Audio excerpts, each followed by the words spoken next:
বাংলাদেশের বাইরে পৃথিবীর বিভিন্ন প্রান্তে যেখান থেকে চ্যানেল আই দেখছেন আপনাদের সকলকে সাদর আমন্ত্রণ তৃতীয় মাত্রা দেখবার জন্য। প্রিয় দর্শক, যে কোনো দেশে এবং বাংলাদেশের মতো দেশে তো বটেই মানুষের অর্থাৎ নাগরিকদের সর্বশেষ আশ্রয়স্থল হয় বিচার বিভাগ। বাংলাদেশের অন্যান্য রাষ্ট্রের যে অন্যান্য অঙ্গগুলো আছে সেগুলো নিয়ে নানা রকমের বিতর্ক রয়েছে, তবে বাংলাদেশের বিচার বিভাগ নিয়ে, বাংলাদেশের উচ্চ আদালত নিয়ে গত কয়েক বছরের আগে খুব বেশি একটা বিতর্ক সেই অর্থে ছিল না, যদিও ছোট ছোট বিতর্ক বিভিন্ন সময় উঠেছে বা পরে উঠেছে। এবং আদালতের সম্মান বজায় রাখবার জন্য আমরা একটা সময় দেখেছি যে প্রচুর মানুষ বিভিন্ন ক্ষেত্রে তারা আদালত অবমাননার দায়ে আদালতে গিয়ে হাজির হতে পেরেছেন। অতি সাম্প্রতিককালে বাংলাদেশের বিচার বিভাগ নিয়ে, বিশেষ করে উচ্চ আদালত নিয়ে প্রচুর কথাবার্তা হচ্ছে, গণমাধ্যমে লেখালেখি হচ্ছে এবং টেলিভিশনগুলোতে বিভিন্ন টকশোতে অনেকেই কথাবার্তা বলছেন এবং খোলামেলা কথাবার্তা হচ্ছে। নানা রকমের বিতর্ক আছে, এই বিতর্কে জড়িয়ে পড়েছেন আইনজ্ঞরা, বিতর্কে জড়িয়ে পড়েছেন দেশের সর্বোচ্চ আদালতের প্রধান বিচারপতি এবং অবসরে যাওয়া বিচারপতিরাও। মূলত এইসব বিষয় নিয়ে আজকে আমরা কথা বলবো। ইঙ্গিতটা স্পষ্ট যে কি বিষয় নিয়ে আমরা আজকে কথা বলতে চাই আপনাদের কাছে। কথা বলবার জন্য আমার আজকের অতিথি যারা, চলুন তাদের সঙ্গে পরিচিত হই। আমার বায়ে বসা আছেন বিচারপতি শামসুদ্দিন চৌধুরী মানিক। আপনারা জানেন যে বাংলাদেশ সুপ্রিম কোর্টের আপিল বিভাগের একজন বিচারপতি তিনি ছিলেন, অবসরে গিয়েছেন অতি সম্প্রতি। এর আগে অবশ্যই তৃতীয় মাত্রায় তাকে আপনারা দেখেছেন একটা ট্রানজিশনাল ফেজে। আর আমার ডানে রয়েছেন ব্যারিস্টার রুমিন ফারহানা, বাংলাদেশ সুপ্রিম কোর্টের আইনজীবী। স্বাগত আপনাদের দুজনকে স্টুডিওতে। বিচারপতি শামসুদ্দিন চৌধুরী মানিক, আপনাকে শুরু করবার আগে আমি দুজনের বক্তব্য একটু উদ্ধৃত করতে চাই। একটি হচ্ছে বাংলাদেশের আইনমন্ত্রী, বাংলাদেশ সরকারের, যিনি বলছেন যে বিচারালয়ে যা হচ্ছে তা অনাকাঙ্ক্ষিত, অপ্রত্যাশিত এবং অত্যন্ত দুঃখজনক, বলতে পারেন আমি বিরক্ত।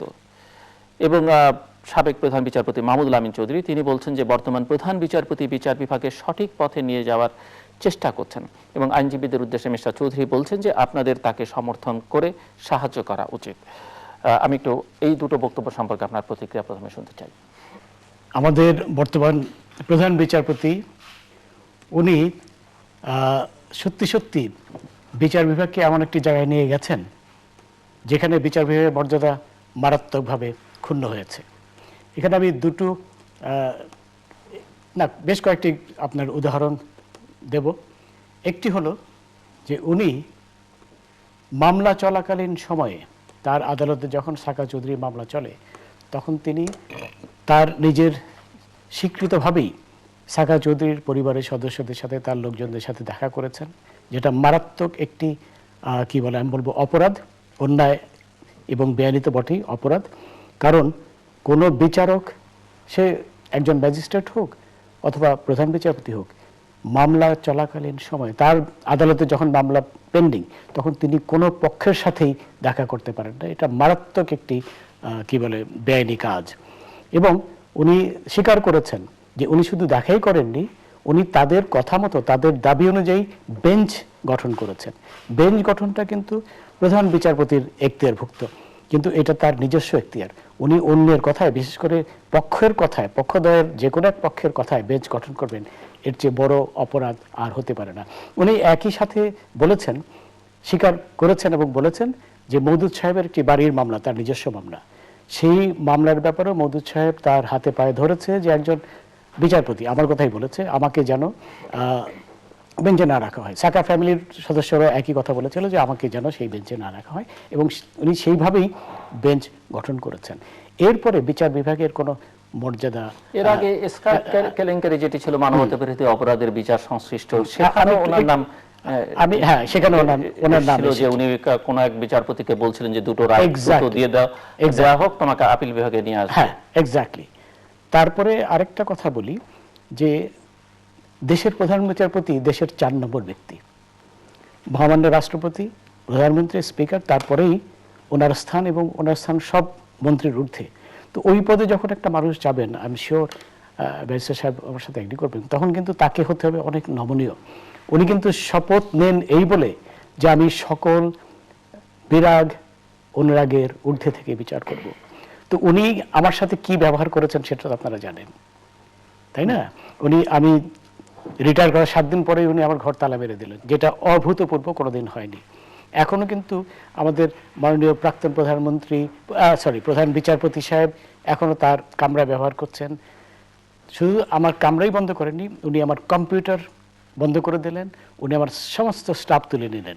অথচ আইন হচ্ছে যে অন্তত 1 বছর অন্তত 2 জন স্টাফ থাকবে, এক হলো পার্সোনাল অফিসার এবং আরেকজন হলো জমাদার। তো সেটা নিয়ে কি আপনি আইনের শরণাপন্ন হয়েছে?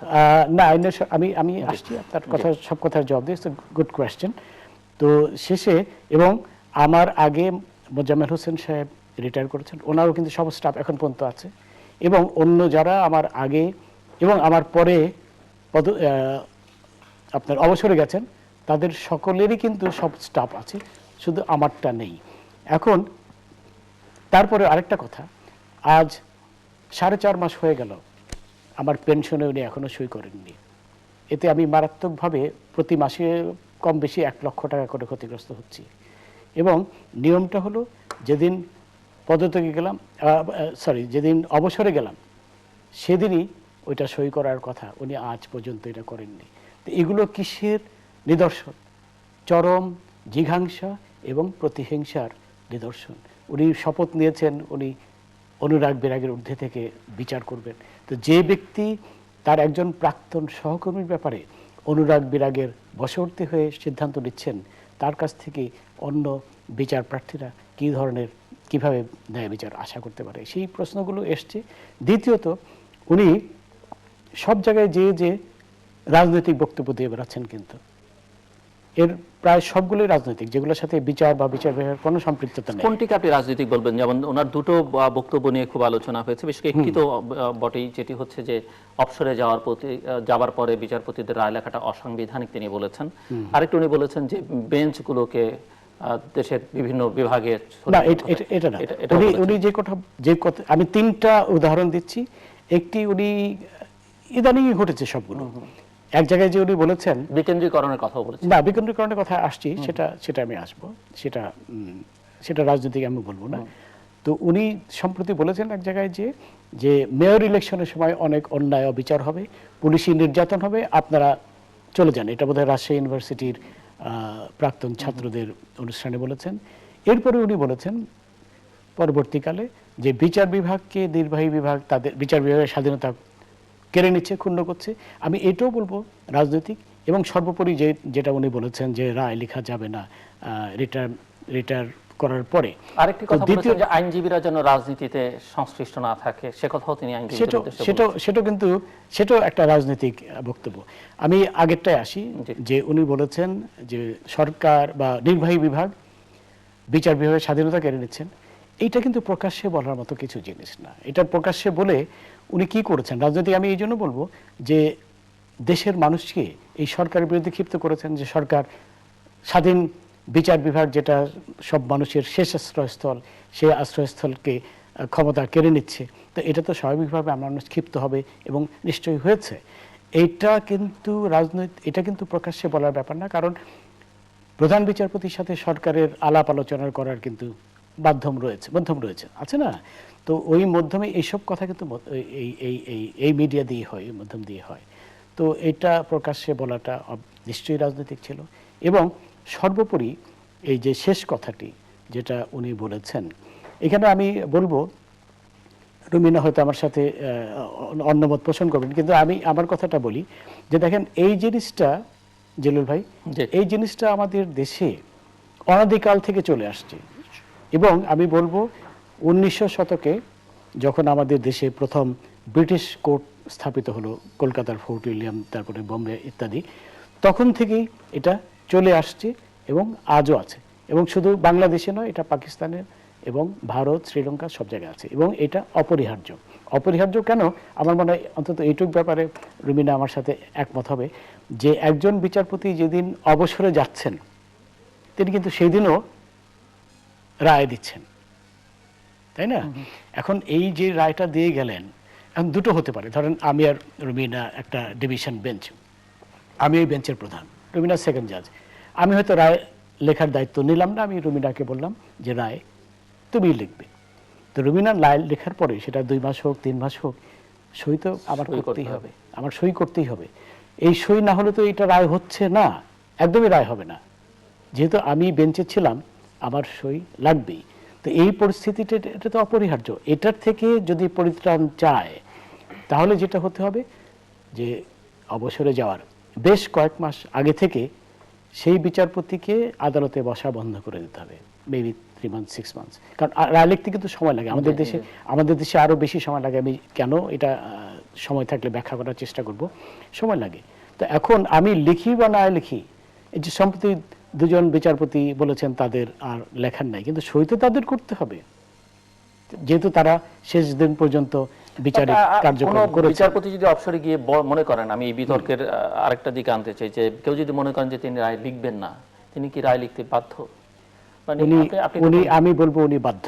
আমাদের যে প্রথা চলে এসছে সেই অনুযায়ী উনি অবশ্যই বাধ্য রায় লিখতে। এটা তার সাংবিধানিক দায়িত্ব এবং সাংবিধানিক কি বলবো অব্লিগেশন। কিন্তু বিচারপতি হিসেবে আপনার কি সেই শপথ থাকে?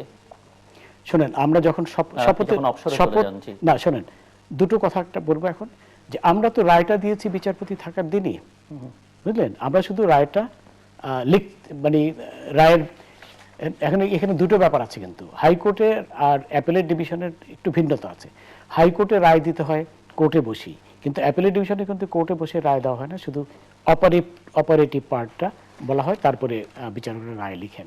তো হাইকোর্টও রায় ডিকটেশন নেওয়ার পরে যারা ডিকটেশন নিলেন তারা আমাদের কাছে যখন নিয়ে আসে, জজ সাহেবদের কাছে নিয়ে আসে, এটা অন্তত 5-6 বার আমাদের এটার জন্য আমাদের বেঞ্চ অফিসারদের যে ট্রেনিং এর দুর্বলতা আছে, তো ওই কারণেই 4-5 বার অন্তত এটা কারেকশন করতে করতে বেশ কয়েক মাস চলে যায়। কিন্তু এখন যে বিচারপতি রিটায়ারমেন্টে গেলেন, উনি তো রিটায়ারমেন্টে যাওয়ার পরে রায় দিচ্ছেন না, রায়টা দিচ্ছেন উনি যেদিন বিচারক ছিলেন সেদিন। কারণ রায় অবসরে যাওয়ার পর তার রায় দেওয়ার কোনো স্কোপও নেই, উনি তো কোর্টে বসছেন না।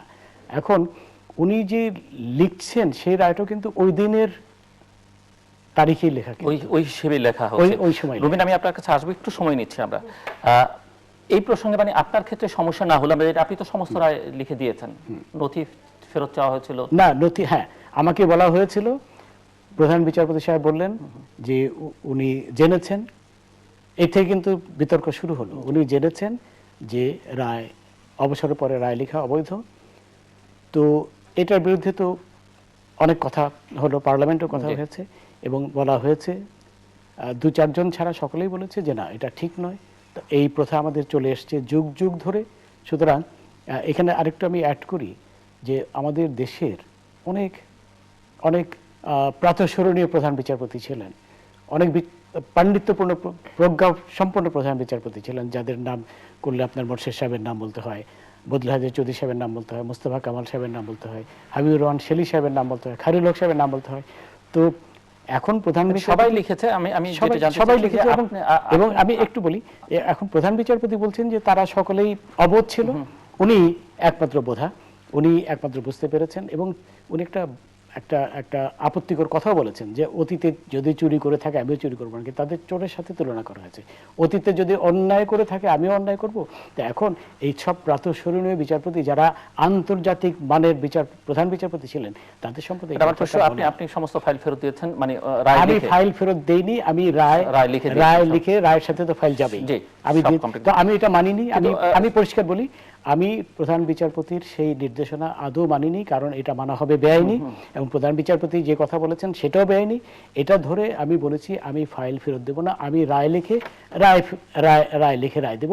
সুতরাং শোনেন, এখানে একটা কথা, রায়ের সাথে কিন্তু ফাইল যায়, ফাইল ছাড়া তো আর রায় যায় না। সুতরাং আমি রায় লিখে রায় সহ ফাইল ফেরত দেইনি। আমি রায় লিখে আমি এখানে আরেকটু বলা দরকার আছে, আমি অবশেষে সেই দিন, যেই দিন আমাকে সাংবাদিকরা আমাকে সেখানে একটা কথা বলবো, সাংবাদিক প্রশ্ন করলো, সেই দিনই পরে সন্ধ্যায় উনি তো দিনের বেলা আবার বললেন যে সব ফাইল ফেরত দিতে। আমি বলছি না, আমি কোনো অবস্থায় অলিখিত ফাইল আমি ফেরত দেব না এবং দেইনি। পরে সন্ধ্যার সময় আমার বেঞ্চের যিনি প্রধান ছিলেন, অর্থাৎ মাননীয় বিচারপতি আব্দুল ওহাব মিয়া সাহেব, ওনার কাছে গেলাম আমি সন্ধ্যে আবার 6:30টায়। উনি তখন রাজি হলেন যে না, ঠিক আছে, আমি রায় এবং আদেশ, এর মধ্যে রায় এবং আদেশ দুটো জিনিস, কিন্তু আদেশ লিখতে কিন্তু সময় লাগে না, 2 ঘন্টা 3 ঘন্টা লাগে। আচ্ছা, রায় লিখতে সময় লাগে। তো রায় এবং আদেশ উনি গ্রহণ করবেন বলে উনি রাজি হলেন। রাজি হওয়াতে তো অবভিয়াসলি আমি তারপরে ওই আমাদের যে মাঝখানের বিচারপতি ইমান আলী সাহেব, ওনার মাধ্যমে আমি এই রায় রায়গুলো দিলাম। মানে এখানে দুটো কথা, একটি হচ্ছে আপনি বলছেন যে আপনি আদেশ দিয়েছেন বা যারা অবসরে যান তারা শেষ যে আদেশটি দেন সেই অনুযায়ী রায়টা লিখে স্বাক্ষর করে দেন, তাই তো? হ্যাঁ, মানে যেটা একই কথা, কারণ আদেশ তো আগেই দিলেন। না না না, এই আদেশ না, না, রায় আমি বলি আদেশ যেটা যে অর্থে আমি আদেশ বলছি এখানে, সেটা হলো যে একটা ডিসিশন তো কোর্টে জানা। না না না না না, এখানে দুই রকম, একটা হলো মামলা শুনানি পরে রায় দেয়া, আরেকটা হলো কোন ব্যক্তিকে আপিল করার অনুমতি দেওয়া হবে কিনা সেটা হলো আদেশ। সেটা লিখতে 2 ঘন্টা লাগে। আচ্ছা, বুঝলেন, 2 পৃষ্ঠা লাগে, 3 পৃষ্ঠা লাগে। রায়ের ক্ষেত্রে যেটি বলছেন রায়ের সময় আপনি পরে ডিটেইল লিখে দেন। হ্যাঁ, পরে সেটা লিখে। এটা আদি যুগ থেকে মোস্তফা কামাল সাহেবের মতন বিচারপতি উনি শুনেন মাঝদার হোসেন মামলার রায় লিখেছেন অবশ্যই। আপনি অসংখ্য উদাহরণ আছে, আপনি উল্লেখ করেছেন, উল্লেখযোগ্য দুটো প্রশ্ন। একটি তো আপনি বললেন যে আপনি সাংবাদিকদের সঙ্গে কোর্টে কথা বলেছেন এবং এখানে আমি সেটি নিয়ে অ্যাটর্নি জেনারেল মাহবুব আলম বলছেন যে আপনি যা করেছেন তা ঠিক নয়। আমি বলি শুনেন, এখানে বোধহয় আপনিও বোধহয় 2-3 দিন আগে কথাটা এনেছিলেন, আমি কিন্তু আদৌ কোনো প্রেস কনফারেন্স করিনি, বুঝলেন? এটা সম্পূর্ণ একটা ভ্রান্ত অ্যাটর্নি। আমি কখনো তুলিনি।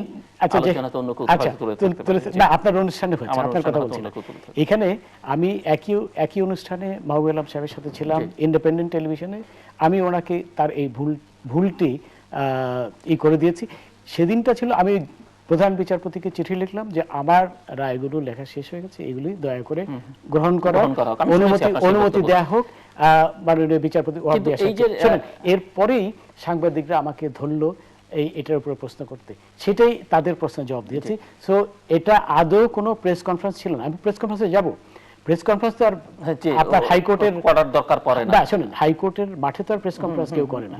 আমি প্রেস কনফারেন্স নিশ্চয়ই করব এবং সেটা করব প্রপার প্লেস। আর একটা বিষয় আমি একটু পরিষ্কার হয়ে ব্যারিস্টার রুমিনের কাছে যাব, যেটি আপনি বলছেন যে রায় একটা দেওয়ার পরে সেটি ডিটেইল লেখার জন্য সময় দরকার এবং সেটি লিখে আপনারা স্বাক্ষর করে দেন, এতে কোনো সমস্যা নেই।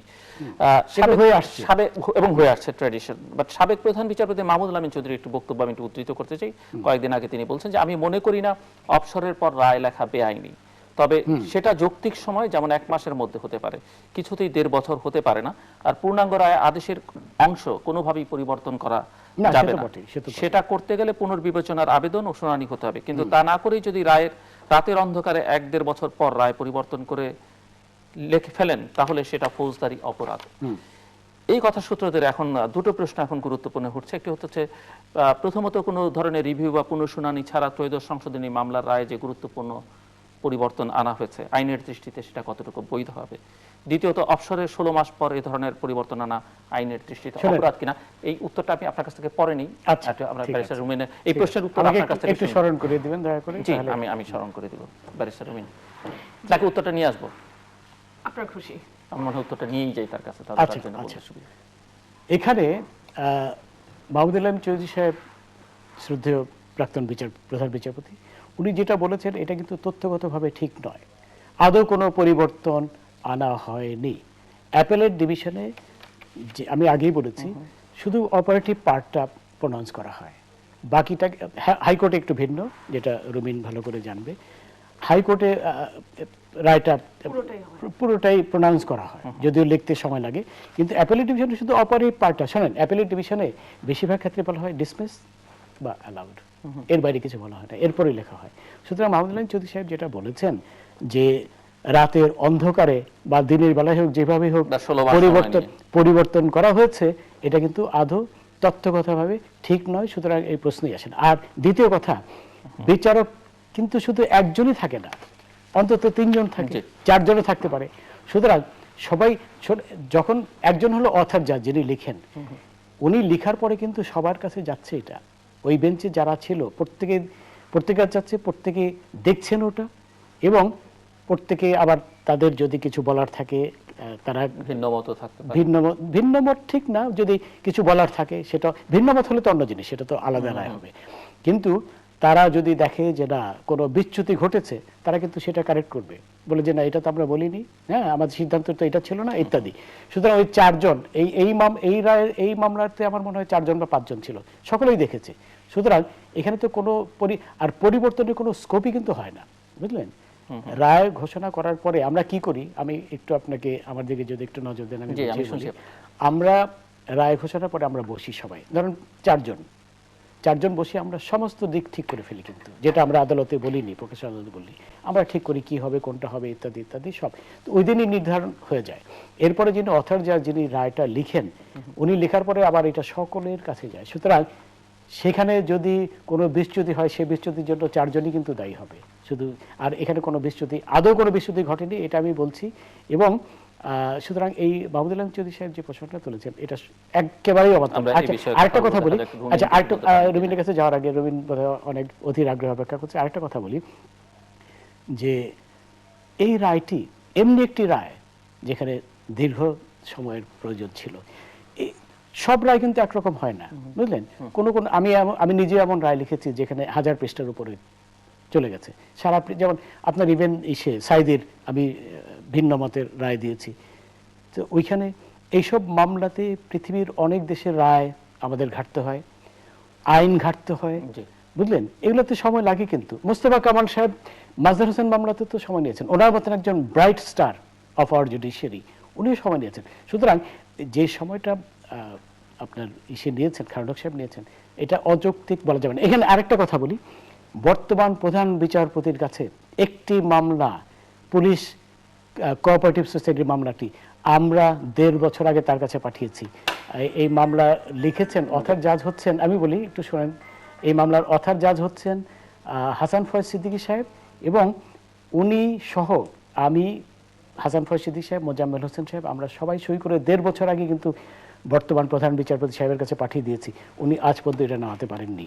এবং আমার আরেকটি মামলার কথা বলি, এরকম অনেক উদাহরণ আছে, কিন্তু আরেকটা কথা বলি যে আমার আরেকটি মামলা 100 নেগোশিয়েবল ইনস্ট্রুমেন্ট অ্যাক্টের 138 ধারা একটি মামলা, যেটা আমি দ্বিমত পোষণ করে রায় দিয়েছিলাম, সেটা আমি তার কাছে পাঠানোর পরে, সেখানে তার কিন্তু করণীয় কিছু ছিল না, শুধু আমার রায়টি পড়া। পাঠানোর পরে 4 মাস পরে উনি আমার কাছে পাঠিয়েছেন, শুধু আমার রায় পড়ে। জি, একটি রাষ্ট্রের 3টি মূল ভিত্তি থাকে, নির্বাহী বিভাগ, আইন বিভাগ এবং বিচার বিভাগ। এর মধ্যে বিচার বিভাগের পবিত্রতা এবং মর্যাদা আমার মনে হয় যে কোনো বিভাগের চেয়ে বেশি। কারণ আমরা মনে করি যে বিচার বিভাগটা অনেকটা উপাসনালয়ের মতো। এখানে মানুষের শেষ আশ্রয়, মানুষ যখন আর কোনো উপায় দেখে না, তখন মানুষ বিচার বিভাগের দ্বার প্রান্তে যায়। এবং সেই বিচার বিভাগের অভিভাবক হচ্ছেন আমাদের মাননীয় প্রধান বিচারপতি। সুতরাং প্রধান বিচারপতি সম্পর্কে যখন বিতর্ক ওঠে বা প্রধান বিচারপতিকে যখন আক্রমণ করা হয়, যে কোনো ভাষায় আক্রমণ করা হোক না কেন, যার দ্বারা আক্রমণ করা হোক না কেন, সেটা আমাদের পুরো বিচার বিভাগের প্রতি এক ধরনের আক্রমণ বলে আমরা মনে করি।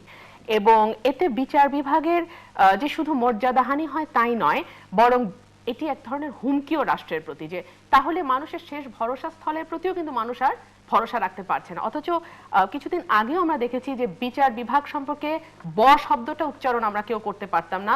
বিচার বিভাগের কোনো গঠনমূলক সমালোচনা করবার কোনো অধিকার আমাদের ছিল না, কারণ আমাদের একটা জুজুর ভয় দেখানো হতো, সেটা হলো কন্টেম্পট অফ কোর্ট। এবং এমন কোনো বড় বড় ব্যক্তি নাই যাদেরকে কন্টেম্পট অফ কোর্টের নামে আমরা কোর্টে দাঁড়িয়ে থাকতে দেখিনি কাঠগড়ায়। এর মধ্যে আপনার জাফরুল্লাহ চৌধুরী আছেন, এর মধ্যে আসিফ নজরুল আছেন, এর মধ্যে আসাফুদ্দৌলা সাহেব আছেন, এর মধ্যে আপুল মকসুদ সাহেব আছেন, এর মধ্যে মাহফুজুল্লাহ সাহেব আছেন। তো সুতরাং এই ঘটনাগুলো যেটা হয়েছে আমাদের জনসাধারণের মনে এক ধরনের এমন ভীতির সঞ্চার করেছে যে আদালত সম্পর্কে বুঝি কোনো মন্তব্যই করা যায় না। কিন্তু গত কয়েকদিনে আমরা যেটা দেখলাম যে শুধু আদালত নয়, মাননীয় প্রধান বিচারপতি সম্পর্কে যেরকম ভাবে পার্সোনালি অ্যাটাক করা, যেটাকে বলা হয় মাননীয় প্রধান বিচারপতিকে, সেটা আমাদের প্রত্যেকের জন্য আমি মনে করি অত্যন্ত লজ্জাজনক। এবং এটা আমাদের সমস্ত বিচার বিভাগের যে পবিত্রতা এবং বিচার বিভাগের যে মর্যাদা, সেটার প্রতি হুমকি স্বরূপ। প্রধান বিচারপতি যে কাজগুলো করেছেন ব্যারিস্টার শামসুদ্দিন চৌধুরী মানিক বলছেন, তার আমি একটা করে ব্যক্তিগত প্রতিহিংসা বা যে কোনো কারণে করেছেন, যদি করে থাকেন সেগুলোতে আপনি কিভাবে বলবেন? ব্যক্তিগত প্রতিহিংসা, উনি তো বলছেন জানার সঙ্গে কি কি করা হয়েছে। যদি এটা ব্যক্তিগত প্রতিহিংসা হয়ে থাকে তাহলে সেটা ব্যক্তিগত লেভেলেই ডিল করা উচিত ছিল, সেটা পাবলিক হয়ে যাবে কেন? সেটা পাবলিক যদি জানে, দেশের মানুষ যদি আসবে? জানে যে আমার দেশের রাষ্ট্রপতি বা আমার দেশের প্রধান বিচারপতি বা আমার দেশের প্রধান মন্ত্রী ব্যক্তিগত পর্যায়ে এরকম, যেটি জনগণের জানবার অধিকার আছে, তারা যে মাপের মানুষ, যে জায়গার মানুষ, এতগুলো বছর তাহলে আমরা আদালত সম্পর্কে তো অশব্দটি উচ্চারণ করতে পারি। ইভেন এখনো ধরেন আজকে যদি এই সমালোচনাটি একজন প্রাক্তন বিচারপতির কাছ থেকে না এসে আপনার বা আমার কাছ থেকে আসতো, আমি খুব বিনীতভাবে জানতে চাই তাহলে এটার ফল কি দাঁড়াতো। আমি জানতে চাই যে এখন যদি প্রাক্তন বিচারপতির এই ধরনের সমালোচনা দেখে সমাজের আরো 10 জন একই ধরনের সমালোচনা বা একই ধরনের বক্তব্য দেওয়া শুরু করে, তখন সমাজে কি অবস্থাটা তৈরি হবে? আমি আরো জানতে চাই যে এই যে বলা হচ্ছে যে চিফ জাস্টিসের যে ভূমিকা সেটা সংবিধান বিরোধী বা আইন পরিপন্থী, উনি যে বক্তব্যগুলো দিচ্ছেন সেটা উনি দিতে পারেন না, তো সেক্ষেত্রে যদি উনি যে কথাগুলো বলছেন, মানে আমাদের মাননীয় প্রাক্তন বিচারপতি যা বলছেন সেটা যদি সত্য হয়ে থাকে, তাহলে চিফ জাস্টিসের অবস্থা কি দাঁড়াবে?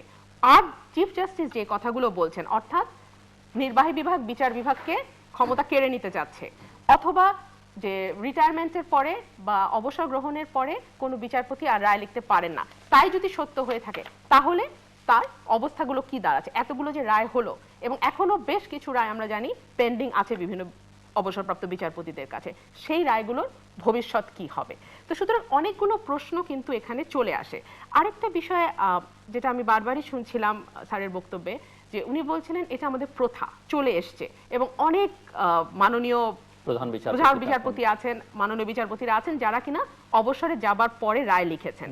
এখন আমরা প্রথা বা প্রেসিডেন্ট তখনই মানি, কাস্টম যেটাকে আমরা বলি, সরি প্রেসিডেন্ট না কাস্টম, তখনই মানে যখন সেখানে কোনো পরিষ্কার আইন না থাকে। কিন্তু আপনি যদি সুপ্রিম কোর্ট রুলসটা দেখেন, হ্যাঁ, রুল 10 এ বলা আছে, the court after the case has been hard shall pronounce judgment in open court either at once, তখনই জাজমেন্ট দিবে, or on some future date, সামনের কোনো দিনে, of which due notice shall be given to the parties or their advocate on record, and the decree or order shall be drawn up in accordance therewith.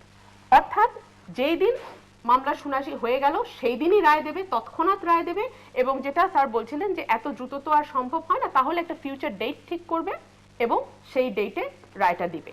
কিন্তু রায় দিতে হবে open কোর্টে, অবসর গ্রহণের পরে নয়। তারপরেও যদি দেখেন এটা অ্যাপেলেট ডিভিশনের জন্য অ্যাপ্লিকেবল, অ্যাপেলেট ডিভিশন রুলস। হাইকোর্টের জন্য কি? হাইকোর্ট রুলসে এই ব্যাপারে তেমন পরিষ্কার কিছু বলা নাই, এবং এটা অ্যাটর্নি জেনারেল এবং মাননীয় আইনমন্ত্রী দুজনেই স্বীকার করেছেন যে যেখানে রুলসে পরিষ্কার বলা নাই, হাইকোর্ট রুলসে পরিষ্কার বলা নাই, সেখানে সিপিসি উইল অ্যাপ্লাই।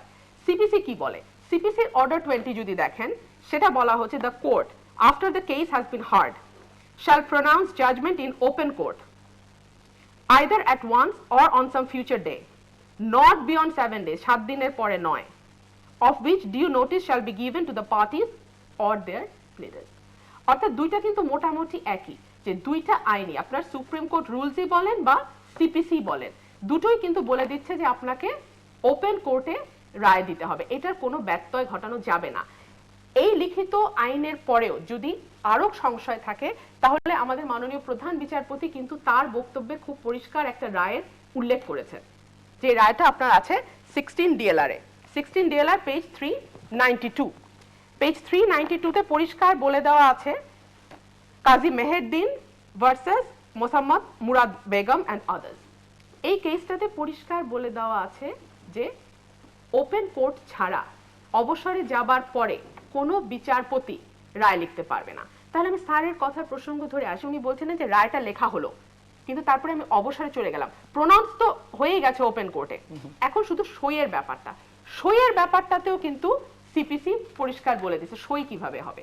সই হবে, এটা হচ্ছে আপনার order 20 rule 8, where a judge has vacated office after pronouncing judgment but without signing the decree, judgment দিয়ে দিয়েছে কিন্তু সই হয়নি, without signing the decree, a decree drawn up in accordance with such judgment may be signed by his successor। আরেকটা উদাহরণ, আমাদের মাননীয় প্রধান বিচারপতি যখন এই কথাটি বলেছিলেন, উনি সম্ভবত উনি জানতেন যে ওনাকে এক ধরনের আক্রমণের ভেতর দিয়ে যেতে হবে, উনি কিন্তু বেশ কয়েকটা রায়ের উদাহরণ দিয়েছেন। একটা আমি বললাম এখানে 16 ডিএলআর পেজ 392 অ্যাপেলেট ডিভিশন, এবং আজ অবধি কিন্তু এই রায়টা উল্টে বা এই রায়ের সাথে ভিন্ন মত পোষণ করে কোনো অ্যাপেলেট ডিভিশন থেকে আর কোনো জাজমেন্ট আসেনি। সুতরাং এই রায়টা যে কার্যকর নয়, এটা কিন্তু আমরা বলতে পারবো না। এই রায়টার কার্যকারিতা তখনই থাকবে না যদি আর নতুন কোনো জাজমেন্ট অ্যাপেলেট ডিভিশন থেকে দেওয়া হয়, যেখানে কিনা বলা হচ্ছে পরিষ্কার ভাষায় যে না এইটা আইন নয়, বরং রিটায়ারমেন্টের পরেও বা অবসরে যাবার পরেও কোনো জাজমেন্ট লিখতে পারবে। যতক্ষণ পর্যন্ত সেরকম কোনো নতুন জাজমেন্ট আসছে না, ততক্ষণ পর্যন্ত কিন্তু দিস ইজ দি ল, এবং সুপ্রিম কোর্ট রুলসও তাই বলছে, কোড অফ সিভিল প্রসিডিওরও তাই বলছে।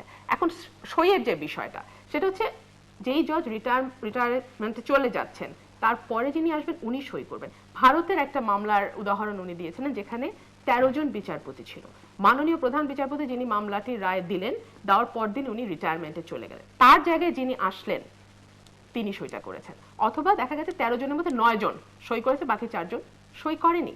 এবং ভারতের প্রায়, আমরা যখন প্রথম এই বিতর্কটা আসলো, আমরা প্রায় শুনেছি পাকিস্তান বা ভারতের উদাহরণ। ভারতের পরিষ্কার বলে দিয়েছে, আমাদের মাননীয় চিফ জাস্টিসের সাথে যখন কথা হয়েছে ভারতের সিটিং জাজের, উনি বলেছেন না, ভারতে এরকম কোনো নজির নাই। সুতরাং মাননীয় চিফ জাস্টিস যে বললেন যে রায় লেখাটা অবৈধ, এটা তো সত্য, আমাদের আইন তো বলে এটা অবৈধ। সুতরাং ওনার কথার মধ্যে তো আমি কোনো আইনের সাথে কোনো ফারাক দেখছি না, উনি যা বলছেন আইনে তাই আছে। সুতরাং এটা নিয়ে তো বিতর্কের কোনো অবকাশ নেই। আর আরেকটা বিষয় হচ্ছে, রায় যদি বদলাতে হয় সেটা কিন্তু আরেকটা ফ্যাক্টর, বিরাট ফ্যাক্টর, যেখানে রায় যদি বদলাতে হয় তাহলে আপনাকে দুই পক্ষকে নোটিশ দিয়ে আনতে হবে, নোটিশ দিয়ে এনে দুই পক্ষের শুনানি করতে হবে। আমি প্রিটি শিওর স্যারও আমার সাথে একমত হবেন, এটা কিন্তু আমাদের সুপ্রিম কোর্ট রুলসের রুল অর্ডার 28 এটা বলে দেওয়া আছে পরিষ্কার যে রিভিউ কিভাবে হবে। রিভিউতে যদি আমরা বদলাতে চাই বা আমরা যদি কোনো নতুন পয়েন্ট আনতে চাই বা রায়ের কোনো অংশ পরিবর্তন করতে চাই, তাহলে অবশ্যই দুটো পার্টিকে নোটিশ দিতে হবে এবং হিয়ারিং করতে হবে। জাস্টিস চৌধুরী বলছেন যে ত্রয়োদশ সংশোধনী মামলার রায়ে কোনো পরিবর্তন আমি হয়নি। খুব বিনীতভাবে এই কথার সাথে দ্বিমত পোষণ করছি। দ্বিমত পোষণ করছি এই কারণেই যে এখানে যে অপারেটিভ পোর্শন চেঞ্জ করা হয়েছে, এখানে যে রায়টুকু দেওয়া হয়েছিল কোর্টে সেটা যে চেঞ্জ করা হয়েছে শর্ট অর্ডারটা, সেটা কিন্তু স্বীকার করেছেন সিটিং দুই জাস্টিস, জাস্টিস ওয়াহাব মিয়া এবং নাজমুনারা সুলতানা। তারা দুজনেই বলেছেন যে এখানে রায় বদল হয়েছে এবং এই বদলটা সম্পূর্ণ অবৈধ, কারণ এই বদলটা করতে হলে দুই পক্ষকে নোটিশ দিয়ে আনতে হবে। সেই নোটিশ কোথায়? এবং দুই পক্ষের শুনানি করতে হবে, সেই শুনানিও হয়নি। 16 মাস পরে যে রায়টা বেরোলো, আমরা অবাক হয়ে লক্ষ্য করলাম যে সেই রায়টার সঙ্গে মূল যে রায়টা কোর্টে দেওয়া হয়েছিল সেই রায়টার পার্থক্য আছে। এটা অত্যন্ত আনফরচুনেট। পার্থক্যটা হচ্ছে, বলেছিল যে পরের দুই নির্বাচন চাইলে, সংসদ চাইলে তত্ত্বাবধায়ক সরকার হতে পারে। Very important line, the most important line I should say. আর আরেকটা বিষয় হচ্ছে যে একটা রায় কিন্তু শুধু ডিসমিস বা অ্যাপ্রুভ বললে হবে না। রায়ের প্রাণটাই হচ্ছে কিন্তু রায়ের ভেতরে যে যুক্তিগুলো লেখা হয়, প্রতিটা লাইনে যে যুক্তি লেখা। অনেক সময় দেখা যায় দীর্ঘ সময়ে বিরতির ফলে যেটা হয়, আমি আমার দুই একটা মামলা এটা ফেস করেছি, যে রুল অ্যাবসলিউট বা রুল ডিসচার্জ ওইটুকু ঠিকই আছে, মামলা হয়তো আমি জিতেও গেছি, কিন্তু ভিতরে যে আর্গুমেন্ট দেওয়া আছে সেটার সঙ্গে আমি যে আর্গুমেন্ট করেছি তার কোনো মিল নাই। এখানে যে অসুবিধাটা ফেস করতে হবে পরবর্তীতে, যে মামলাটা যদি আপিলে যায়, যে কোনো পক্ষই আপিলে যেতে পারে, যে হারবে সেই আপিলে যাবে, তখন সে এই গ্রাউন্ডগুলো নেবে যে মাই লর্ড, এই যে রুল অ্যাবসলিউট বা রুল ডিসচার্জ হয়ে গেল, এটা যে যুক্তিগুলো দেওয়া হয়েছে সেই যুক্তি অনুযায়ী হয়নি, মামলায় আমাদের যে আর্গুমেন্ট ছিল সেই আর্গুমেন্টগুলো রায়ের মধ্যে আসেনি ঠিকভাবে। তো সুতরাং মামলার প্রাণ হচ্ছে তার রায়, মানে যে যুক্তিগুলো, যে রায়ের যে বডিটা, সেটাই হচ্ছে মামলার প্রাণ। আচ্ছা, প্রথমে আমি এক এক করে জবাব দিচ্ছি। আমি রুমিনার সাথে মোটেও এগ্রি করতে পারছি না এই পয়েন্টে যে প্রধান বিচারপতির উপর আক্রমণ বিচার বিভাগের উপর আক্রমণ, মোটেও না। প্রধান বিচারপতি একজন ব্যক্তি মাত্র, উনি যদি অন্যায় করেন, যেটা আমি বলছি করেছেন, অন্যায় না শুধু, উনি অপরাধ করেছেন, উনি একজন আসামির লোকের সাথে দেখা করেছেন, উনি আমি যেটা আমার ব্যক্তিগত ব্যাপার বলছি, ওটা কিন্তু আমার মোটেও আমার ব্যক্তিগত ব্যাপার নয়। আমি যেটা বলতে চাচ্ছি যে যিনি তার একজন প্রাক্তন সহকর্মীকে কি বলে আপনার ওই ইসের আমার মূল কথা হচ্ছে যে আপনি সহকর্মী হন কিংবা না, আপনার যদি সেটি অধিকার থাকে না, শুধু আমার বঞ্চিত করাই তো না, আমার ব্যক্তিগত অধিকারটাকে আমি প্রাধান্য দিচ্ছি না। আমি বলছি যে উনি যদি একজন প্রাক্তন সহকর্মীর ব্যাপারটা অনুরাগ আর বিরাগের ঊর্ধ্বে দেখেন না পারেন, তো উনি বিচারক হওয়ার যোগ্যই না, কারণ উনি অন্যের সাথে অনুরাগ বিরাগের ঊর্ধ্বে বসে কিভাবে বিচার করবেন। এবং বিচার বিভাগটা কিন্তু কাচের ঘর নয়, বুঝলেন। এবং এটা নেহায়তি যে ওনার বিরুদ্ধে যে কথাগুলো বলা হচ্ছে অত্যন্ত ভাবে, যুক্তিগতভাবে, এবং এটা একান্তই তার। রুমিনা তো বিলেতে ছিল, ওইখানেও এই ধরনের বিচারপতিদের বিরুদ্ধে কথা বলা হচ্ছে যখন তারা অন্যায়, এমনকি লর্ড ডেনিংয়ের বিরুদ্ধে অনেক কথা বলা হয়েছে। এর ফলে ইংল্যান্ডের বিচার বিভাগ কিন্তু আপনার মাটিতে পড়ে যায়নি। এটা নাহায়ত তার উপর আক্রমণ। এবং আমি এখনো মনে করি, যেহেতু উনি এইসব করেছেন, উনি যেদিন স্বীকার করলেন যে সাকার ফ্যামিলির সাথে উনি দেখা করেছেন, সেদিনই তার পদত্যাগ করা উচিত ছিল। বিচার বিভাগের সম্মান রক্ষার্থে তার এখন পদত্যাগ করা উচিত। আচ্ছা, এখন দ্বিতীয়টায় আসি, প্রথা, যেটা রুমিন বলেছে, এটা কিন্তু প্রথাও নয়, এটা কিন্তু আইন। আইন হচ্ছে 152 আর্টিকেল বলা আছে, যে সেটাও আমাদের সেখানে আইনের সঙ্গে দেওয়া আছে, বলা হয়েছে যেটা যে প্রথাটা বহুদিন চলে আসছে সেটাও কিন্তু আইন, সেটাও আইনের মর্যাদায় থাকে। তারপরে আপনার রুল 10-এ যে কথা বলেছে বা সেটা হলো সেদিনই রায় দেবে, রায় তো সেদিনই দেওয়া হচ্ছে, বুঝলেন। এবং আমি তো এই যে বর্তমান প্রধান বিচারপতির বেঞ্চ প্রেজাইড করেছেন এবং অনেক বেঞ্চে আমি ছিলাম, বিশেষ করে আপনার ওই ইসের বেঞ্চগুলোতে, কি বলে, যুদ্ধাপরাধী বেঞ্চগুলোতে, যুদ্ধাপরাধী মামলাগুলোতে উনি শুধু একটা কথাই বলেছেন, অ্যাপিল ডিসমিসড, এর বাইরে আর কিছু বলেনি। এই সুরেন্দ্র কুমার সিনহা বাবু, বিচারপতি সুরেন্দ্র কুমার সিনহা বাবু, এর বাইরে উনি একটা কথা বলেনি। তো রায় কিন্তু সেদিনই দেওয়া হচ্ছে, সুতরাং রুল 10-এর কোনো ভায়োলেশন আমি এখানে দেখতে পাচ্ছি না। এবং সিপিসির কথা এই একই কথা, আর সিপিসিতে সইয়ের ব্যাপারে যেটা বলেছে ওইটা একান্তই নিম্ন আদালতের বেলায় প্রযোজ্য, কারণ উপরে উচ্চ আদালতের জন্য রুল রয়েছে, তার নিজস্ব হাইকোর্ট বিভাগের রুল রয়েছে এবং আপনার আপিল বিভাগের রুল রয়েছে, সুতরাং এটার কোনো, এর সাথে ওটার কোনো মিল নেই। এখানে ওই রুল মতোই রায়টা দিতে হবে, যেটা আমরা দিয়েছি সেই দিন, যেদিন দিলাম রায়, মানে ওই যে বললাম যে অ্যাপিল ডিসমিস, সেটাই রায়, এরপরে ওটাকে করা হচ্ছে। এবং অ্যাপিলের ডিভিশনে এখনও কিন্তু ওইভাবে রায় দেওয়া হচ্ছে যে অ্যাপিল ডিসমিসড অথবা অ্যাপিল অ্যালাউড। আচ্ছা, এখন 16 ডিএলআর-এর ব্যাপারটিতে আমার বেশ কিছু কথা আছে। প্রথম কথা, ওটার যে ঘটনাটা ছিল, তিনি অন্য একটি পদে চলে গেছেন, বিচারপতি অবসরে যাওয়ার পরে উনি মন্ত্রী হয়ে গেছেন, বুঝলেন, এবং অন্য পদে চলে যাওয়ার পরে উনি এসেছেন সই করতে। তখন বলা হলো যে না, আপনি এটার ঘটনাটা যে আপনি ফাংশন অফিসে হয়ে গেছেন, আপনি সই করতে পারবেন না। এখানে আরও কয়েকটি কথা আছে। কথাগুলো হলো যে আমাদের সংবিধানে কথা আছে যে সুপ্রিম কোর্টের সকল রায় সমস্ত অধস্তন আদালত, হাইকোর্ট বিভাগ সহ মানতে বাধ্য থাকবে। তো এটা অবশ্যই আমাদের সুপ্রিম কোর্ট ছিল 1964 সনে, কিন্তু তার মধ্যে আবার কতগুলো কথা আছে, আইনের কতগুলো কথা। 1 নম্বর, সেই রায়টা যদি অবিটার ডিকটাম হয়, অর্থাৎ রেশিও ডিসাইডেন্ডি না হয়, তাহলে কিন্তু ওই রায় নিম্ন আদালত মানতে বাধ্য নয়। দ্বিতীয়ত হচ্ছে যে পার ইনকুরিয়াম বলে আরেকটা তত্ত্ব আছে, এবং আরেকটা তত্ত্ব আছে, সেটা হলো স্টেয়ারি ডিসাইসিস। স্টেয়ারি ডিসাইসিস এবং পার ইনকুরিয়াম, অর্থাৎ আগের নমুনা ফলো করেননি এবং কোনো আইনকে ফলো করেননি, এই ধরনের ঘটনা যদি হয় তাহলে অন্য কোনো আদালত, নিম্ন আদালত সেটা মানতে বাধ্য নয়। আমি বলবো যে এই ডিসিশনটা দুটোতেই দুই দোষেই দুষ্ট। একটি হলো ইট ওয়াজ পার ইনকুরিয়াম এবং এটা ছিল স্টেয়ারি ডিসাইসিস, কারণ আগের যে রায়গুলো সেগুলো সে ফলো করেনি, আলোচনাও করেনি।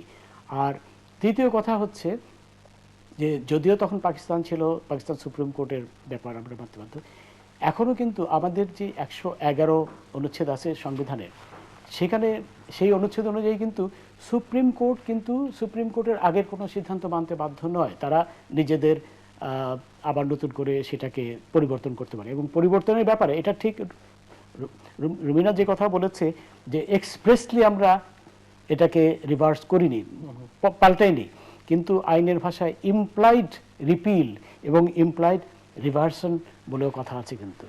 অর্থাৎ আপনি যদি ইমপ্লাইডলিও সেটার বিরুদ্ধে কাজ করেন, সেটা হবে ইমপ্লাইড রিভার্সন। এবং আমরা যেটা করেছি আমাদের দেশ স্বাধীন হওয়ার পরে বা তারও আগে থেকে, সেটা হলো ইমপ্লাইড রিভার্সন, কারণ আমরা সেটা মানিনি, আমাদের প্রধান বিচারপতিরা সেটা মানেননি।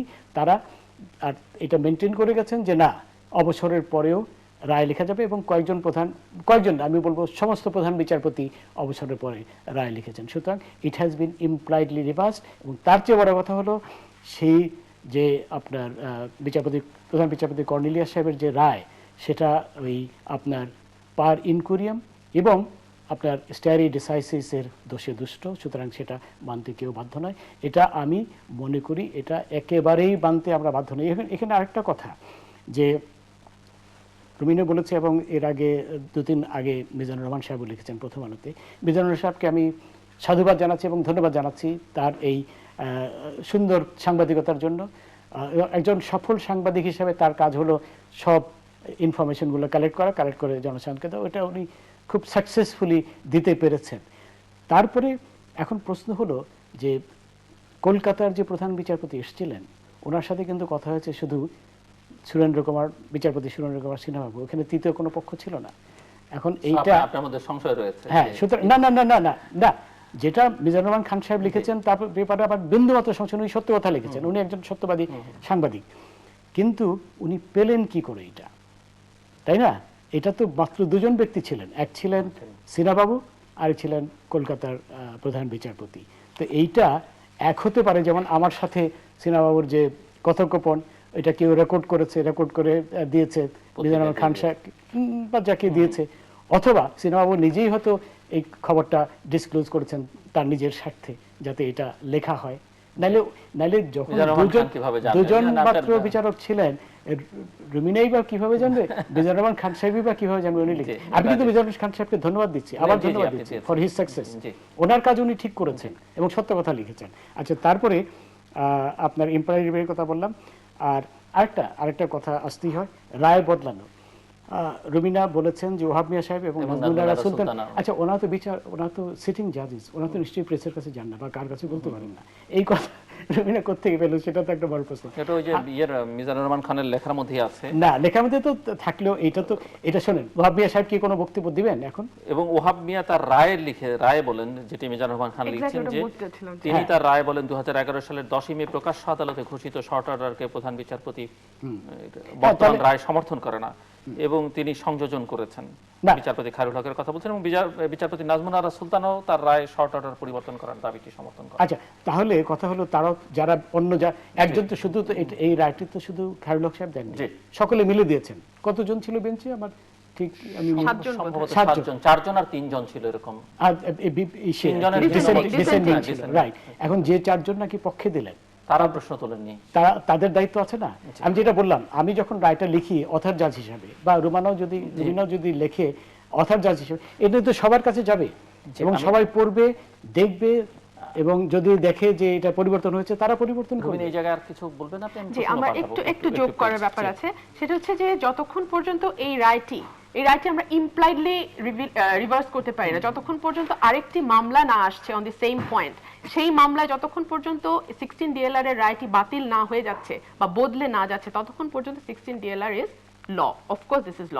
এবং এখানে যে কথাটা বলেছে ফাংটাস অফিসিও, অর্থাৎ আপনি ওই পদে আর নাই। ধরুন যেদিন আপনি রিটায়ার করলেন বিচারপতি হিসেবে, তার পরের দিন থেকে কিন্তু আপনি এবং একজন সাধারণ নাগরিকের মধ্যে আর কোনো পার্থক্য থাকে না।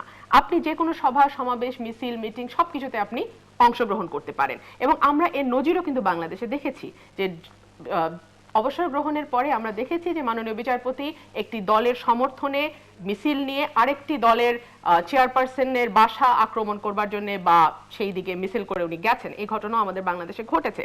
তো তাহলে যদি আমরা দেখি যে ওনার কাছে রায় বাকি রয়ে গেছে, তো তাহলে আমরা কি দেখবো যে উনি কিভাবে নিরপেক্ষভাবে দেবেন? এটা তো একটা শিশুও বুঝবে যেটা নিরপেক্ষ হতে পারে না। কারণ সকালবেলা আমি একটি দলের পক্ষে এবং একটি দলের বিপক্ষে মিছিল করছি, আবার সন্ধ্যাবেলা গিয়ে আমি রায় লিখছি, সেটা তো হতে পারে না। এবং রায় কিন্তু একটা দুটা না, যে প্রথম আলোর আর্টিকেলটা নিয়ে কথা আসছিল সেই আর্টিকেলে বলা হয়েছে এবং সেটার কোনো রিজয়েন্ডার দিয়ে প্রতিবাদও করা হয়নি, 169টা রায় বাকি। রায় না, রায় এবং আদেশ দুটোই, তার মধ্যে 65টা জমা দেওয়া হয়েছে, রায় এবং আদেশ মিলানো 169। 65টা আপনি বলছেন অনেক আগের কথা, এরপরে দেওয়া হচ্ছে, তারপরে হয়তো আবার দেওয়া হচ্ছে। হ্যাঁ, কিন্তু কথা হচ্ছে যে যখন আপনি দিনে এক ধরনের কর্মসূচির মধ্যে জড়িয়ে যাচ্ছেন, আপনি রাতে রায় লিখবেন। কারণ আবারও বলছি, আমি রায়ের প্রাণ কিন্তু হচ্ছে যে আমি শুধু হ্যাঁ বা না বলে দিলাম তা নয়, আমি কি লিখছি আর্গুমেন্ট, এবং সেটা কিন্তু সিপিসিতেও বলা আছে। আপনি যদি অর্ডার 2 রুল 9 দেখেন, সেখানেও বলা আছে একই কথা, যে রায়ের প্রাণই হচ্ছে যেই যুক্তি তর্কগুলো দেওয়া হচ্ছে। তো সুতরাং আপনি কি করে নিরপেক্ষ বিচার আশা করেন? আরেকটা কথা আমাদের মাননীয় আইনমন্ত্রী বলছিলেন যে আমাদের একটি কোড অফ কন্ডাক্ট দরকার। এই নানান রকম ঘটনার পরে উনি বলেছেন যে আমাদের একটি কোড অফ কন্ডাক্ট দরকার। দেখুন, আমাদের কিন্তু কোড অফ কন্ডাক্ট আছে। সুপ্রিম জুডিশিয়াল কাউন্সিল গঠন করে 2000 সালে আমাদের সাবেক প্রধান বিচারপতি চিফ জাস্টিস লতিফুর রহমান, বিবি রায় চৌধুরী, জাস্টিস বিবি রায় চৌধুরী এবং জাস্টিস AM মাহমুদুর রহমান, ওনারা 3 জন মিলে সুপ্রিম জুডিশিয়াল কাউন্সিল গঠন করে আপনার একটি কোড অফ কন্ডাক্ট দেন। যে কোড অফ কন্ডাক্ট কিন্তু এখনো বহাল আছে। আপনি যদি সেই কোড অফ কন্ডাক্টটাও শুধু উল্টান, সেখানে আপনি দেখবেন যে কিভাবে এই কোড অফ কন্ডাক্টের ব্যত্যয় ঘটানো হচ্ছে একটির পর একটি। আপনি যদি আমাকে সময় দেন তাহলে আমি বলবো যে কোথায় কোথায় এই ব্যত্যয়গুলো হয়েছে। বেশি সময় নেই আপনার কাছে, হ্যাঁ, আপনি আমার যদি কাছে 1.5 খুব- মিনিটে কিছু বলতে পারেন। জি, দেখেন কোড অফ কন্ডাক্টের 3 নম্বরে বলা আছে আ জাজ should be faithful to and maintain professional competence in the law and should not be swayed by partisan interest, public clamor, fear of criticism, blah blah blah. partisan কথাটা যেটা আমি এখন আপনাকে উদাহরণ দিচ্ছিলাম, যে কোন জাজ যখন তিনি অবসরে চলে যান তখন তো আর তিনি ওথ বাউন্ড না, তিনি পার্টি করতেই পারেন, কিন্তু সমস্যাটা হয় যখন তিনি রায়টা গিয়ে লিখবেন। সেজন্যই বলা যায় তিনি যখন জজ থাকেন, এবং এই জন্য কিন্তু এত আইন যে আপনাকে জাজমেন্ট দিতে হবে যখন আপনি জজ থাকেন তখন, যখন আপনি রিটায়ার করছেন তখন না, কারণ তখন এই কোড অফ কন্ডাক্ট আপনার উপর কিন্তু অ্যাপ্লাই করে না। তারপরে এখানে আরো বলা আছে যে the general disqualification to hear a matter, কখন একজন জজ একটা বিষয় সম্বন্ধে শুনতে পারবেন না। দি জাজ or the জাজেস spouse or a person related either to the জাজ or to the spouse is acting as a lawyer in the proceeding. আমরা কিন্তু বহু মামলায় দেখেছি যে আমাদের জজ সাহেবের ছেলেরা যাচ্ছেন কোর্টে, প্র্যাকটিস করছেন, ইভেন ওই কোর্টেও করছেন, এরকম ঘটনাও কিন্তু ঘটেছে। এখন যেহেতু এত দিন ধরে আমরা সমালোচনা করতে পারিনি এই বিষয়গুলো, আমার মনে হয় উইথ রেসপেক্ট, আমার মনে হয় ওই বাবার কোর্টে গেছেন এটা বোধহয় ঠিক নয়, অন্য কোর্টে গেছেন, কিন্তু ওনারা যে অন্য কোর্টে গেছে, করেছেন, হ্যাঁ ওনারা যেভাবে প্র্যাকটিস করেছেন, কিন্তু বাবার কোর্টে গেছে আমার মনে হয় এটা ঠিক নয়। এটা ব্যক্তিগতভাবে আমার মনে হয় এই বিষয় নিয়ে আমরা আরো বিস্তারিত আলোচনা আচ্ছা, করতে হবে, আমরা ভবিষ্যতে করব। আমি শুধু আমার হাতে বেশি সময় নেই, রুমিন একটি প্রশ্ন তুললো যে রাজনৈতিক থাকলে আমি বলি সময় শেষ হয়ে যাচ্ছে, তো আমি a judge should not engage in any political activities whatsoever in the country and abroad. না, এগুলো তো সবই স্বীকৃত, এগুলো তো কোনো কিন্তু ব্যাপার মানা না। শোনেন, এখন ব্যাপার হলো আমি বলি, আমার কাছে রায় ছিল 17টা, আর বাকি সবই সিংহভাগ ছিল কিন্তু আদেশে তো পলিটিক্যালি ইনফ্লুয়েন্স হওয়ার কোনো স্কোপই নাই। ওইটা লিখতে হয় যে আপিলের অনুমতি দেওয়া হলো কি না, যেটা বললাম যে 2 পৃষ্ঠায় লেখা হয়, আর রায়গুলো কোনো রাজনৈতিক রায় ছিল না। আর আমি যেদিন গেলাম খালেদা জিয়ার বাড়িতে, সেদিন বসে থাকার মতো অবকাশ ছিল না। উনি যখন মুক্তিযুদ্ধ নিয়ে প্রশ্ন তুললেন যে কত লোক শহীদ হয়েছে, তখন এটা ছাড়া আমার কোনো পথ ছিল না, আমি গেছি। এবং এটা আমার সিটিং জাজ থাকা অবস্থায় আমি কোনো কথা বলিনি। থাকা অবস্থায় সেটা কোর্টে, হ্যাঁ সেটা আমি বলবো, সেটা আমি এখন আসিনি, সেটা আদালতে অন্য জিনিস, আদালতে রায় দেওয়ার সময় আমি তো শোনেন, আমি তাহের হত্যা মামলায় তো বলেছি জিয়াউর রহমান, এটা অবশ্য আমি জিয়াউর রহমানকে পলিটিক্যাল বলি না, কারণ তখন সে ছিল একজন স্বৈরাচার, যে সে কি বলে ঠান্ডা মাথায় খুন করেছে। এবং আরেকটি বিষয় আপনি বোধহয় জানতে চাচ্ছেন, আমি আপনাকে প্রশ্ন, দুটো বিষয় আমার জানবার আছে। একটি হচ্ছে যে একজন তথ্য অধিকার আইনে আপনার একজন আইনজীবী আপনার সম্পর্কে জানতে চাইছেন, আপনার পাসপোর্ট এবং আপনার আমি বলি আপনাকে, তথ্য, দ্বৈত নাগরিকত্ব। আরেকটি বিতর্ক অতি সম্প্রতি উঠেছে, আমার হাতে সময় নেই যেটা আমি একবারই তুলে দিচ্ছি, এলপিআর এ থাকা অবস্থায় বিচারপতিরা আইনজীবী হিসেবে আদালতে দাঁড়াতে পারেন। আচ্ছা, ঠিক আছে, এটি নিয়ে অবশ্যই রিট গতকাল পেয়েছে। রাইট, আমি খুব ইসে উত্তর দিচ্ছি। আমি আপনাকে বলছি, আমি শুধু দ্বৈত ব্রিটিশ নাগরিকও নই, আমি ইংল্যান্ডের ইমিগ্রেশন অ্যাডভাইজারি সার্ভিসের আইন বিষয়ক পরিচালকও ছিলাম, অনেক মোটা বেতনে, বুঝলেন।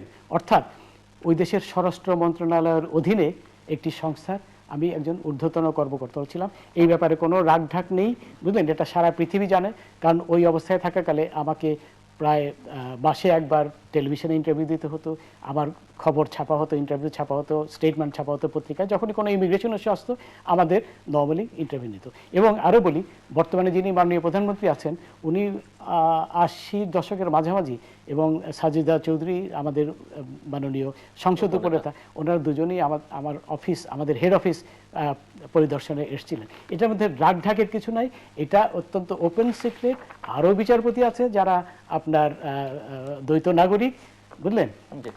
এছাড়াও অ্যাডভোকেট সাহেবদের মধ্যে অন্তত কয়েকশো আছেন যারা দ্বৈত নাগরিক, এবং আমাদের বেলায় যে আইন প্রযোজ্য, অ্যাডভোকেট সাহেবদের বেলায় কিন্তু একই আইন প্রযোজ্য। আইন বলে বাংলাদেশি নাগরিক হতে হবে, আর কিচ্ছু বলছে না। এই ব্যাপারে আদৌ কোনো বিধিনিষেধ নাই, অন্য দেশের নাগরিক হলে পারবে না। আমি জানি না রুমিনার কথা, কিন্তু অন্তত 100-এর অধিক অ্যাডভোকেটদের ব্যাপারে তাই, তাদেরও বলা হয়েছে যে বাংলাদেশের নাগরিক হতে হবে। নির্বাচনও করতে পারে শুধুমাত্র জাতীয় সংসদ ছাড়া। জাতীয় সংসদ ছাড়া, হ্যাঁ, বুঝলেন? এই ব্যাপারে আদৌ কোনো বিশেষ নেই। এবারে রাগটা শুনুন, আমরা যখন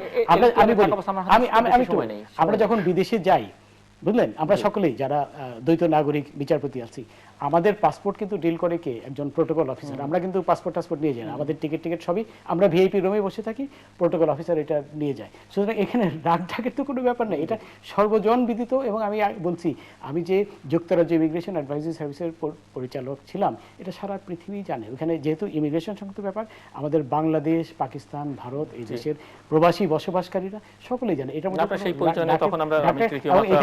এখানে এক পাগল আপনার দুর্নীতি দমন কমিশনে, আমি তো দুর্নীতি দমন কমিশনে বলবো তার বিরুদ্ধে মামলা করতে, একটা মিথ্যা দরখাস্ত দেওয়ার জন্য। আচ্ছা, আমি আরেকটি এলপিআর এর ব্যাপারে দেখুন, এখানে আইন একটা আর নৈতিকতা একটা। আমার মনে হয় এটা বোধহয় পুরোপুরি আমার সাথে একমত হবে। আইন অনুযায়ী কিন্তু কোনো বাধা নেই। যে বিচারক নৈতিকভাবে রিটায়ার করেছেন, উনি তো অবভিয়াসলি অ্যাপিয়ার করতেই পারেন, বুঝলেন?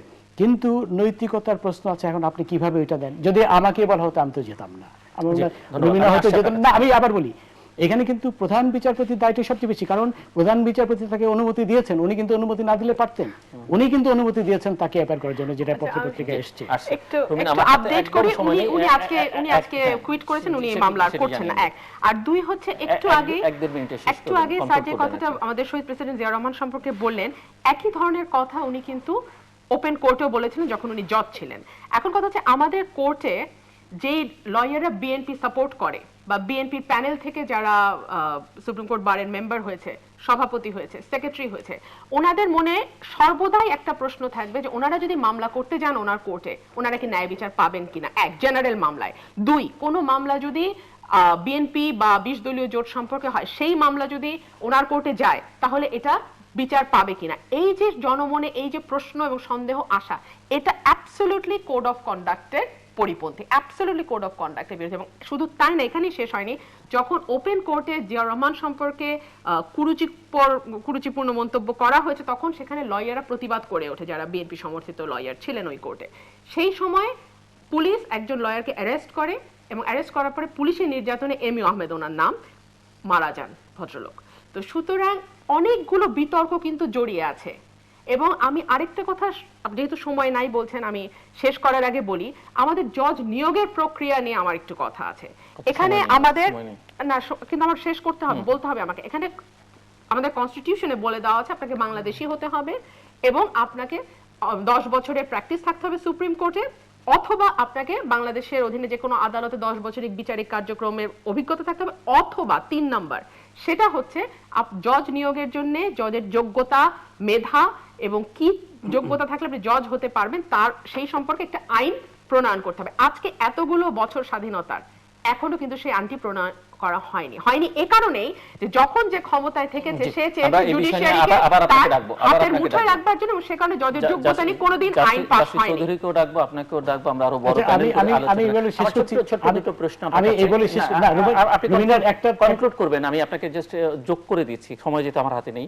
একটি হচ্ছে যে অফশোরে যাবার পরে যদি কোনো বিচারপতি বলেন যে আমি তো অফশোরে, তো আমি এখন আর রায় লিখবো না, এটা তার এটা হবে বেআইনি, বাধ্য করা যাবে, এটা হবে বেআইনি। হ্যাঁ, অবশ্যই বাধ্য করা যাবে, এটা বেআইনি হবে, যেহেতু সে মামলার শুনানিতে অংশীদার ছিল, তাকে তো সই অন্তত করতে হবে, না তো সেটা রায় হবে না, অথবা এটা আবার নতুন করে শুনানি করতে হবে। আরেকটি প্রসঙ্গ আমি করতে চাই, এর আগে অনেক সময় 2-1বার আমি তুলেছিলাম এই অনুষ্ঠানে, যে আপনি বলেছেন যে প্রধান বিচারপতি মুক্তিযুদ্ধে তার ভূমিকা, আমি এই জায়গায় প্রশ্ন করতে চাই যে বিভিন্ন সময় মানবতা বিরোধী অপরাধের বিচার নিয়ে নানানজন নানা রকমের প্রশ্ন তুলেছেন, বিশেষ করে যারা ডিফেন্সে আছেন তারা প্রশ্নগুলো তুলেছেন। এখন প্রশ্ন হচ্ছে, আপনি যখন বলছেন যে তিনি স্বাধীনতা বিরোধী ভূমিকা তার ছিল, তাহলে তার আদালত থেকে যে রায়গুলো এসছে সেগুলো প্রশ্নবিদ্ধ থাকে কিনা, যারা অভিযুক্ত বা দণ্ডিত তারা বলতে পারেন কিনা যে না, তারা হয়তো বলবে তাদের পক্ষেই গেছে, অন্যরা বলতে পারেন কিনা, যেহেতু অন্যরা বলতে পারেন কিনা, অন্যদের বিপক্ষে যায়নি, প্রশ্ন আসে। কিন্তু এটা তো উনি উন্মুক্ত আদালতেই প্রকাশ্যেই বলেছেন যে তাতে কি আছে, আমিও তো শান্তি কমিটির সদস্য ছিলাম, এটা তো সত্য কথা। উনি স্বাধীনতার বিরুদ্ধে ছিলেন 71-এ, কারণ এই শান্তি কমিটি তো গঠন করা ছিল মুক্তিযুদ্ধের বিরুদ্ধে করার জন্য। আমার আচ্ছা, আমি একটা কথা আমি একটু আমি আমি শেষ আমি করতে না হবে। রুমিনার একটা জবাব দিই যে কোনো বিএনপি লয়ার আমার থেকে ন্যায় বিচার পায়নি। আমার মনে হয় এটা বলাটা বোধহয় নিষ্ঠুর কথা হবে। আচ্ছা, আমি এটা একটু- আমি একটু- না, আমি আমাকে বিচারক সন্দেহ হিসেবে থাকতে পারে। আমি বিচারক হিসেবে কোনোদিনও ওইভাবে দেখিনি। যখন আদালতে বসেছি তখন আমি এবং একটা কথা একটু শেষ করি স্যার, আমি আপনার থেকে অনুমতি নিই। সময় নেই, যদি যদি উনি 30 শান্তি সেকেন্ড। কমিটির মেম্বার হিসেবে যুদ্ধাপরাধীদের বিচার শুনে থাকে, তাহলে ঘাতক দালাল নির্মূল কমিটির সদস্য হিসেবেও কিন্তু আমরা দেখেছি বিচারপতি সেই যুদ্ধাপরাধীদের বিচার শুনেছেন। তো সুতরাং একটা বললে তো হবে না, বললে তো দুই পাশে আমাকে তাহলে বলতে হবে। না, ঘাতক দালাল- প্রশ্নবিদ্ধ তো বটেই, ঘাতক প্রশ্ন দালাল যে কেউ নির্মূল তুলতে কমিটির পারে সদস্য তাহলে। যখন ওখানে বিচারপতি হিসেবে বসেন যুদ্ধাপরাধের মামলা, নিশ্চয়ই প্রশ্নবিদ্ধ তো না, অবশ্যই। ঘাতক দালাল তো স্বাধীনতার পক্ষের একটি পক্ষ শক্তি। বিপক্ষের বিষয় আর নয় এখানে। আর এটা শান্তি কমিটির মেম্বার ছিল যে স্বাধীনতার বিরোধী শক্তি। সেটার সন্তুষ্ট পার্থক্য আমরা আছে না? 1 মিনিট সময় আর কিছু যোগ করবেন আপনি? আমি শেষ করব আমরা। আমি তো মোটামুটি বলেছি, যেটা ওই রুমিনার কথায় আসি, যে দেখেন যখন জিয়াউর রহমান সাহেব সম্পর্কে কোনো কমেন্ট করা কিন্তু রাজনৈতিক কমেন্ট ছিল না। আমি এখনো বলি, তখনও বলেছি, কারণ But এটি উনি এক ধরনের যে সময়টা perception তো তৈরি না করে, যে যেহেতু- সময় যেহেতু, না যে সময়টা যে তিনি সময়টা একটি দেশের না যে একটি বড় সময়টা রাজনৈতিক না দলের বা তার সমর্থক ওই সময়টা ছিলেন। উনি বিএনপির প্রতিষ্ঠাতা ছিলেন না। ওই সময়টায় ছিলেন উনি একজন স্বৈর শাসক, যেটা আমরা পঞ্চম এবং সপ্তম সংশোধনীতে বলেছি যে উনি একজন জবরদখলকারী ক্ষমতার। ওই সময়ের কনটেক্সটে কিন্তু কথাগুলো বলা হয়েছে, সুতরাং এর মধ্যে কোনো পলিটিক্স নেই। এবং আমি আরেকটা কথা বলবো যে দেখুন, খায়রুল হক সাহেব এমন একজন বিচারপতি যিনি আমাদের ইতিহাসের পাতায় একজন উজ্জ্বল নক্ষত্রের মতো বেঁচে থাকবেন সেই পৃথিবীর শেষ দিন পর্যন্ত। আর তার সম্বন্ধে এইসব আজে বাজে কথা বলাটা, জি। বুঝলেন, উনি ওনার মেধা, ওনার সততা, বলে সততা একটা ব্যাপার আছে কিন্তু, যে সবটাই তো যেটা- ডিপেন্ড করবে ইতিহাসকে হ্যাঁ, লিখবে, হ্যাঁ, ইতিহাসের না, সেটাই। নিয়ন্ত্রণ সততা, তার যোগ্যতা, তার জি। প্রজ্ঞা, তার পাণ্ডিত্য অপরিসীম। জি। এবং তার সম্বন্ধে করতে চাও। ওই ধরনের প্রজ্ঞাবান লোক না হয়ে তার সম্বন্ধে এইসব কথা অনেক বলাটা অনেক অনুচিত। ধন্যবাদ বলে আমি ব্যারিস্টার মনে রবিন ফারহানা এবং জাস্টিস শামসুদ্দিন চৌধুরী মানি। দর্শক মণ্ডলী, আমরা কথা বলছিলাম বিচার বিভাগ নিয়ে, এবং বিচার বিভাগ নিয়ে যে ধরনের প্রশ্নগুলো ইতিমধ্যেই উঠেছে, এই সব প্রশ্নের মীমাংসা হওয়া দরকার, অথবা এই বিতর্কগুলো বন্ধ হওয়া দরকার। তবে বিতর্ক চাপা দিয়ে আসলে সমস্যার সমাধান হবে না। আমরা মনে করি যে খোলামেলা বিতর্ক হওয়া প্রয়োজন, এবং এই বিতর্কে সবাই অংশগ্রহণ করবেন। আমরাও চেষ্টা করব আগামী দিনে বাংলাদেশের বিচার বিভাগ নিয়ে আরও বিস্তারিত বড় পরিসরে আলোচনা করবার জন্য, এবং তার মধ্য দিয়ে বিচার বিভাগের জন্য যে আইন কানুন, কোড অফ কন্ডাক্ট যা কিছু হোক, সেগুলো একটা নীতিমালা তৈরি করে এই বিতর্ক যেন ভবিষ্যতে আর কখনো না ওঠে। কারণ বিচার বিভাগ শেষ পর্যন্ত আমাদের মানুষের আশ্রয়স্থল, অন্তত এই জগতে আমরা বলতে পারি। দর্শক, আমাদের সঙ্গে থাকবার জন্য অসংখ্য ধন্যবাদ। আপনাদের সবার জন্য শুভকামনা।